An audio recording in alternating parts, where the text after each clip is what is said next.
ఆ ట్రైలర్లో ఒక డైలాగ్ తప్పు చెప్పానండి.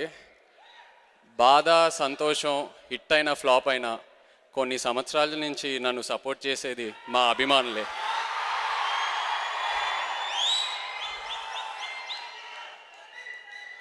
తాతగారు స్టార్ట్ చేసిన జర్నీ అది నాన్న కంటిన్యూ చేసి ఆ జర్నీ మీ అందరు సపోర్ట్ చేశారు. అందుకే నేను ఇవాళ ఇక్కడ ఈ స్టేజ్ మీద మీ ముందు ధైర్యంగా మాట్లాడగలుగుతున్నాను. Thank you all very much. Akkineni అభిమానులందరికీ థ్యాంక్ యూ వెరీ మచ్ వచ్చినందుకు. ఇవాళ మా అక్కినేని ఫ్యామిలీకి చాలా స్పెషల్ రోజు. ఇలా మీతో స్పెండ్ చేయటం చాలా సంతోషంగా ఉంది.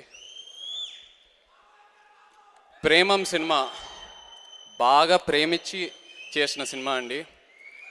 ఆ సినిమా చూసిన వెంటనే అదే సోల్ తీసుకొని మన తెలుగు సెన్సిబిలిటీస్కి మార్చి తెలుగు ఆడియన్స్కి ఫేవరబుల్గా చేసి మీ అందరికీ ప్రజెంట్ చేద్దామని ఆ ఇంటెన్షన్తో దిగామండి.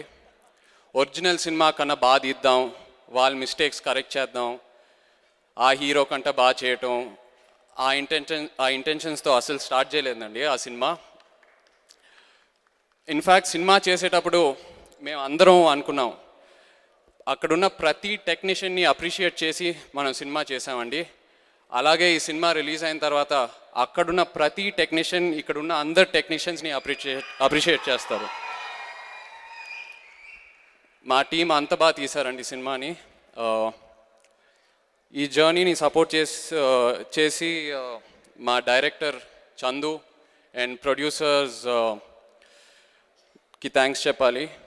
వంశీ, చిన్నబాబు గారు అండ్ పిడి ప్రసాద్, నిజంగా థ్యాంక్ యూ వెరీ మచ్ అండి. యాక్చువల్గా ఒక చిన్న తప్పు చేశాను. ప్రేమం స్టార్ట్ చేశాక చందుని ఒక రీమేక్ చేయటం అడగటం అది నిజంగా తప్పే. ఎందుకంటే తనలో ఎంత పొటెన్షియల్ ఉంది, ఎంత తన క్రియేటివ్ అబిలిటీ ఏంటో సినిమా స్టార్ట్ చేశాక నాకు అర్థమైంది. సో చందు, ఈ సినిమా రిలీజ్ తర్వాత ఎప్పుడైనా నాకు ఒక ఆపర్చునిటీ దొరికితే నీ ఓన్ స్టోరీతో ఒక సినిమా చేయటం, please, I would love to do a movie with you. అలాగే చిన్నబాబు గారు సార్, ఆయన ఎలాంటి ప్రొడ్యూసర్ అంటే, నాకు ఒక కథ నచ్చింది, చేస్తావా అని అడిగితే కథ వినకుండా నేను ఆ సినిమా చేస్తానండి. అంత నమ్మకం ఉంది నాకు చిన్నబాబు గారి మీద. Sir, thank you very much for giving me this opportunity in your banner. And the heroes of today, the music directors Rajesh Murugan and Gopi Sundar, thank you so much. మేము ఈ సినిమాకి ఎంత యాసెటో వాళ్ళు కూడా ఈ సినిమాకి అంతే యాసెట్ అండి. And the lyricists and the singers, everyone, thank you very much. And my DOP Karthik, thank you all very much. Premam cinema October 7th మీ ముందుకు రాబోతుంది. కాన్ఫిడెంట్గా చెప్తున్నాను, ఒక మంచి సినిమా, మన అందరం గర్వంగా ఫీల్ అయ్యే సినిమా మీ ముందుకు రాబోతుంది. Thank you.